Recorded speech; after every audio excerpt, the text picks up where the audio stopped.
Welcome to the Pet Loss Journals podcast. I am your host Louise. This podcast is all about the reality and impact pet loss has on our lives, and I will be discussing my personal journey through pet loss. So if you are struggling on your own pet loss journey, then this is the podcast for you.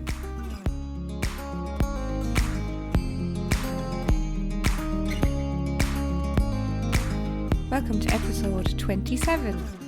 I would love to thank anybody who has listened to last week's episode, which was a bonus special episode in my Patreon. And what that was an hour-long deep dive Q&A of all things pet loss, grief related, but have a look back on that to have a look or find it in Patreon. I have it linked in the show notes, but thank you for the feedback on that episode. It was amazing.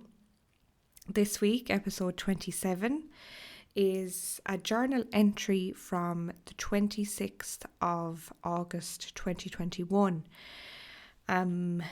This one, reading around these times, which is kind of coming up to the 2-year mark of my dog's deaths, and reading back on these, it has kind of brought up some emotion, which is really positive as well for me to do that. So I'll begin.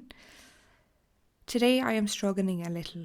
It's always hard being alone in Ennis. I always seem to think about the dogs. I miss them terribly, especially Oz, my boy, my little heartbreaker.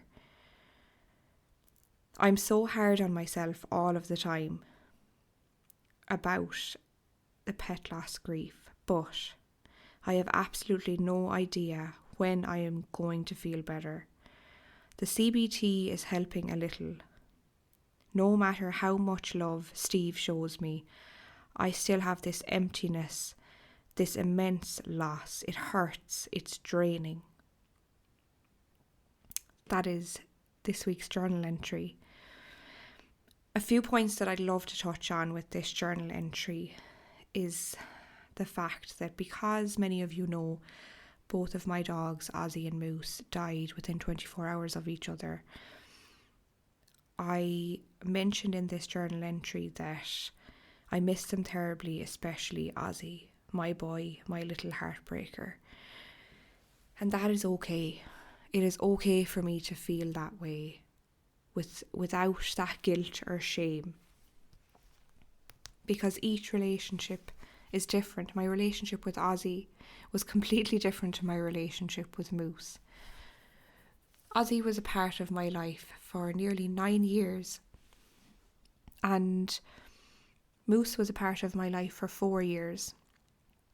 And not that the length of time that our animals are in our lives depends on the strength of the relationship. That is not at all what I'm saying, but Ozzy did a country move with me. I lived in the UK and I adopted him over there, and he moved to Ireland with me, and we lived in several different houses when we were renting together, and he just went through so much change with me, so many life changes, even relationships and so on.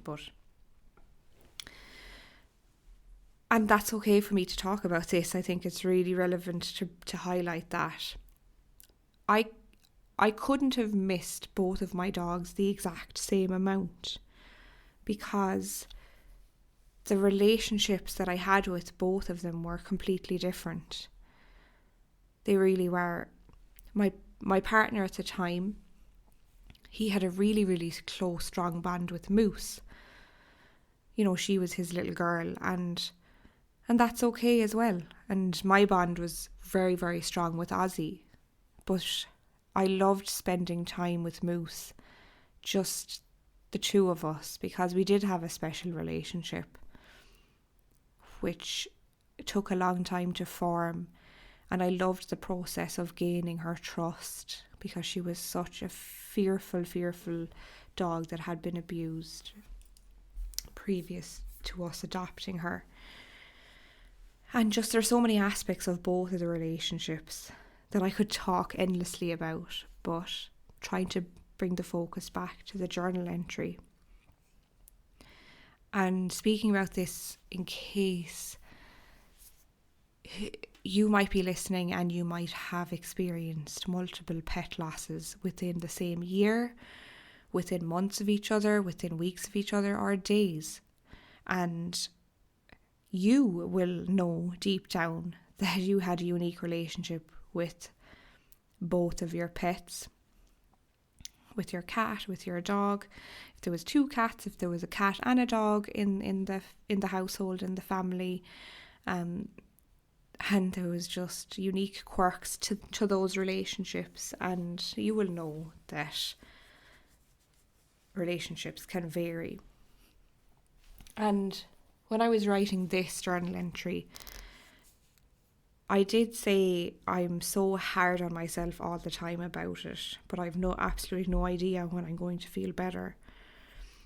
And I know I've mentioned this before, that I was hard on myself, and I know that a lot of you listening will resonate with that, because being really hard on yourself when it comes to pet loss grief and trying to get over it, which is a terrible, unhelpful term.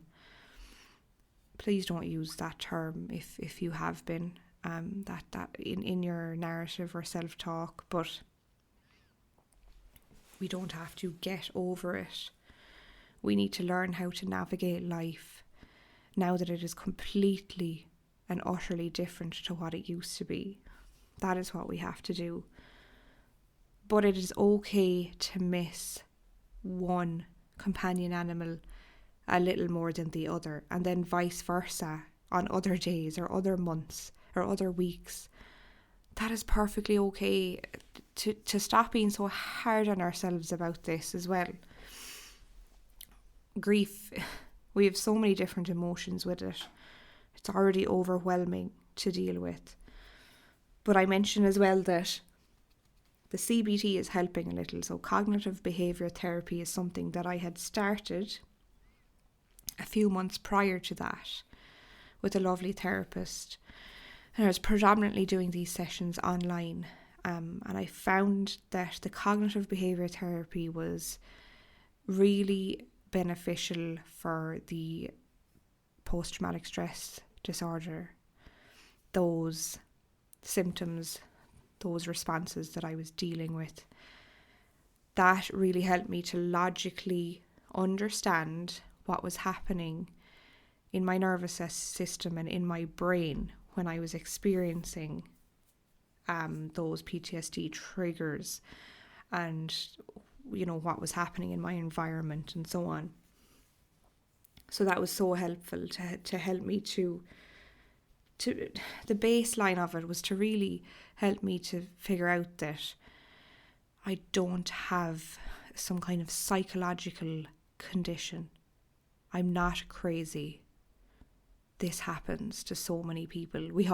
I always thought, and look, I always thought PTSD was related to people that were, in the war and, bombings and all of, getting that PTSD from being in a war and so on. But I suppose I was just living under a rock. I never realised that people can experience PTSD for a wide range of experiences, of traumatic experiences that they go through in life. So it was eye-opening to me, and also what it was a broader sense of I'm not crazy, and I'm a human being, and this has deeply, deeply affected me, and this is what's happened.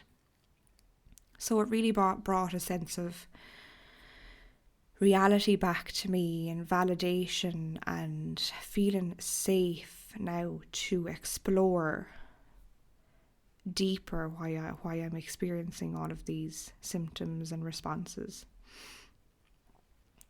I definitely talked a little bit about, no matter how much Steve shows me love, I still have the emptiness and this immense loss. It hurts and it's so draining. And receiving love from a kind, wonderful partner is something then that we're hard on ourselves about. We're like, well, I'm in this great relationship and I have this support and love. And I was continuing to be hard on myself because that should make up for or undo the terrible pain and grief that I'm feeling. But in reality, that's not the case. People can still maintain romantic relationships or friendships or any other kinds of relationships when they are grieving. That is something that I did. Now, to maintain these kinds of relationships, normally they would have to be very loving, kind and supportive relationships that you feel safe in, safe to open up about your deepest, darkest thoughts, really. But at the end of the day, there is still an emptiness. And I don't believe that I was trying to fill that emptiness with a romantic relationship. But being in that, when I mentioned in a previous podcast, starting off in a brand new relationship, it definitely caused me to suppress the painful feelings because I was falling in love. So those feelings were definitely not diluting it, but covering it over and kind of burying it a little bit deeper. And I kind of did say to myself, I'll deal with that another time. Right now, this is what I want to do in my life. I think this is why it had taken me quite a long time, a couple of years, to eventually sit alone with my grief and look at it and say, okay, now it's time for me to begin to really process what happened and the grief and the loss. While it can be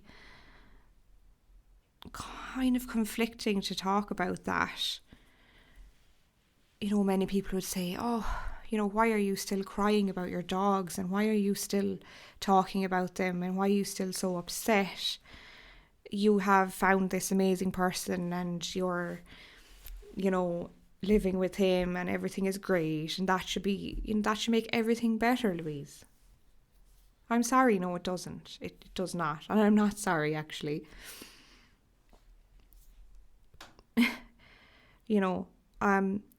Steve was never meant to be a substitute for the emptiness and the immense loss that I was feeling.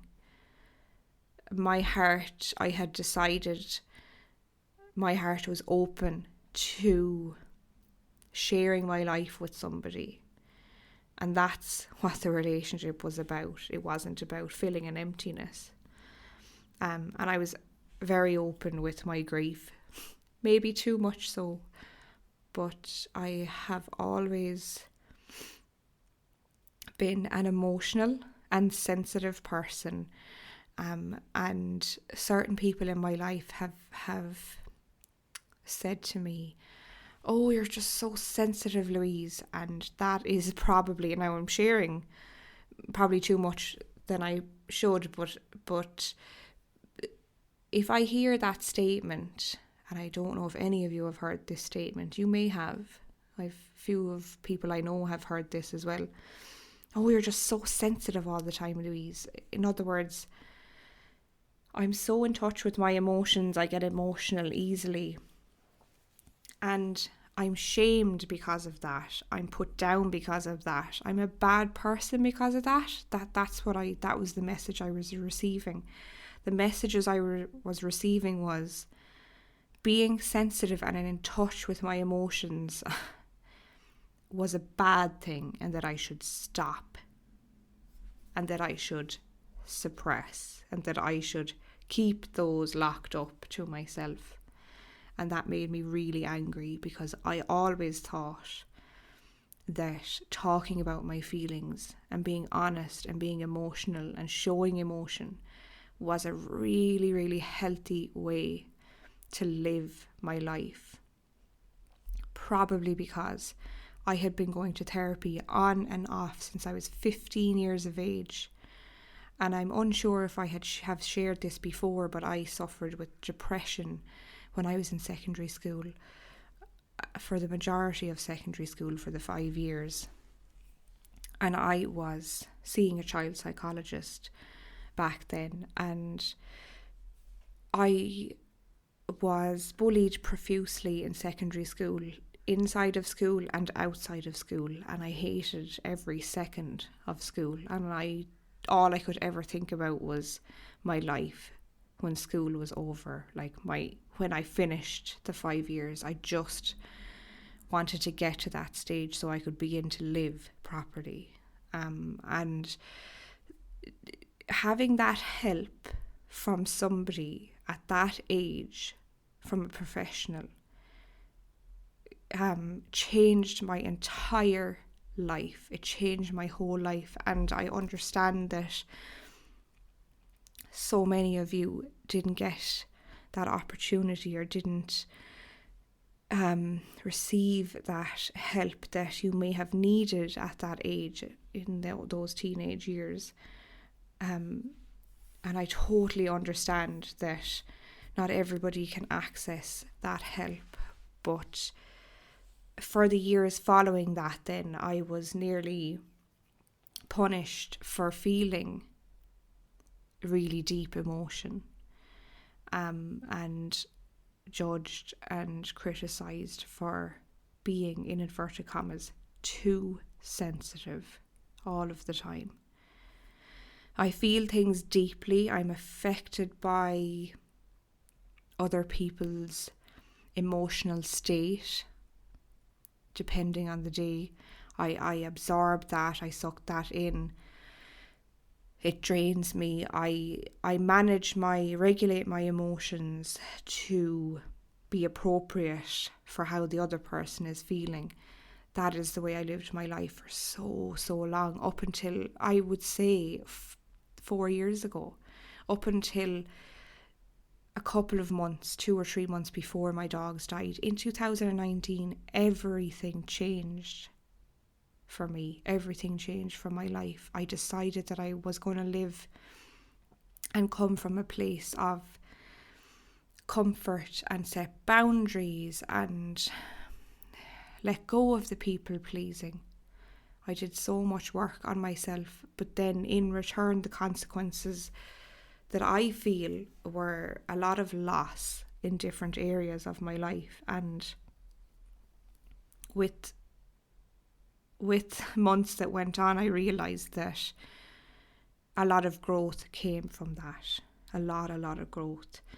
That wasn't something I was planning on sharing this week.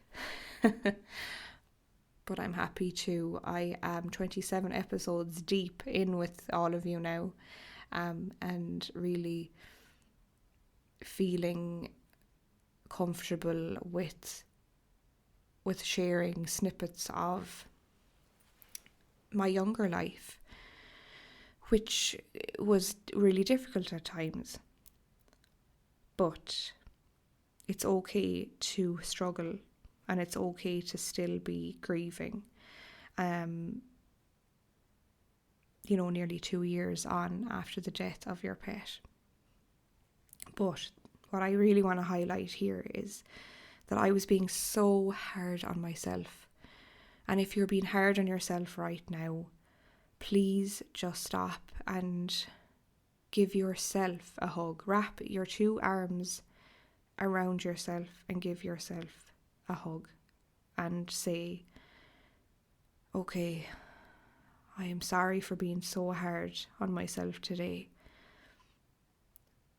I am doing really well on my grief journey. You're listening to this podcast. You're getting support in the ways that feel good for you, and that's what matters. But thank you for listening to my episode this week. I always I'm happy to hear feedback and comments, and it means the world to me to get these. Also, what means the world to me is that after the last 6 months of this podcast, and I know it's still a new baby of a podcast, but a lot of hours and planning and editing go into each episode, and all of this happens. I do this all on my own, and in between client sessions and in between busy life and traveling and everything else that comes in between. But if you have been an avid listener for the last 6 months, I would greatly appreciate if you feel comfortable to sign up, join, become a Patreon member for as little as one coffee a month. So it is totally affordable, and what will you receive in return is extra episodes, bonus episodes. And I'm hopefully going to plan out some new ideas with trying to connect directly with people over on Patreon. We can get chatting to each other in the chat box. I am planning to do some live Zooms, a monthly live Zoom that people can access if they're a member on Patreon, and these will be pet loss orientated Zooms. People can connect with each other on these Zoom calls, and this is something that's been in the works for a while. A lot of clients have asked if this is possible, and I'm definitely putting the wheels in motion for this. But if you would like to subscribe and become a member of Patreon, it would mean the world to me. It really does help to keep this podcast alive. So I would be appreciative and grateful, but thank you for listening. Thank you for taking the time to listen to this week's episode. Remember, your pet loss grief is real, and it is so valid. Please be gentle on yourself. Until next time, take care.